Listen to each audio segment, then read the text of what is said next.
Chers anciens, anciennes, bonjour. Je me trouve présentement dans la chapelle du pavillon principal. Donc, on est aujourd'hui, jour de la fête des anciens. Évidemment, elle n'aura pas lieu cette année. Euh, Comme mentionné dans une vidéo précédente, il y a 2 semaines, on doit malheureusement annuler la fête des anciens cette année, mais c'est pour mieux se reprendre l'an prochain. Et comme promis, je vous envoie aujourd'hui la première chronique historique du collège. On essaie de vous faire découvrir des lieux que vous avez connus, mais des lieux qui ont changé également. Donc, je suis dans la chapelle du pavillon principal. Une chapelle, en fait, toute l'aile de la chapelle du pavillon principal a été construite au tournant des années 40. Donc, exactement, l'inauguration a eu lieu le 24 mai 1940. Donc, sous la supervision du supérieur sénécal, le collège était en croissance. Donc, durant la crise, avait connu des années difficiles, avait remonté et le collège était en pleine expansion. Et le père sénécal voulait ajouter une aile, évidemment avec une chapelle.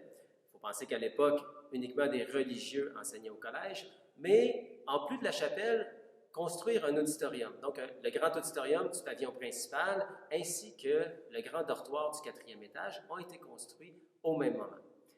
Cette salle-là de la chapelle, pour les anciens de ma génération, donc promotion 1990, mais tous les années 80, 90, 2000, en fait, pour tous les gars de cette époque-là, c'était une section qui était inaccessible. Donc, c'était la salle des filles. Le seul moment où on pouvait se retrouver dans cette salle, et seulement dans des ailes, c'était dans les fameux cours de dactylo du frère Grepinich. Par la suite, donc en 2011, la salle a changé de vocation, les salles de récréation sont devenues des salles mixtes, et il y a 2 ans, on a transféré, encore une fois, au 4e étage. Nous avons amené les élèves de 3e secondaire au 4e étage, étant donné que les dortoirs ne servaient plus, et le primaire s'est approprié cette salle. Donc, au premier cycle, première année, 2e année, et à l'arrière, dans le chœur, dans la sacristie, nous avons les 5e, 6e années. Cette grande chapelle, je vous montrerai un petit peu plus tard des photos d'époque, possède également un orgue-à-tuyaux qui ne fonctionne malheureusement plus. Mais il y a toute une section au jubé qui est peu connue et je vais vous amener au 2e étage voir ce jubé-là. Donc, à tout de suite.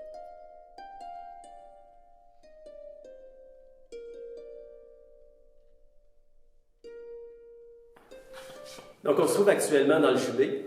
Ce que vous voyez derrière moi, c'est un orgue à tuyaux ainsi qu'un grand vitrail que vous pouvez apercevoir depuis l'entrée principale lorsque vous montez au Collège Bourget. C'est un des vitraux que vous pouvez apercevoir. Ce jubé-ci est inutilisé depuis plusieurs décennies, mais à l'époque, ça servait à la chorale et l'orgue à tuyaux a été longtemps, en fait, joué par le père Léonce Jacob. Donc, pour plusieurs anciens, en fait, le père Léonce Jacob, qui a été enseignant ici, était un musicien émérite, donc un mélomane également, qui a laissé sa collection à nos musiciens actuels, donc une collection immense de musique classique là, de 33 tours. Et depuis 2 ans, on a pensé que cet espace-là, qui est superbe, devait être utilisé. Donc, ce sont nos jeunes services de garde du primaire qui utilisent cet espace-là après l'école de 16h à 18h. Donc, c'est tout pour la découverte de la chapelle. La semaine prochaine ou la semaine suivante, vous comprendrez qu'on est en pleine réouverture du primaire, on est en plein milieu de la pandémie.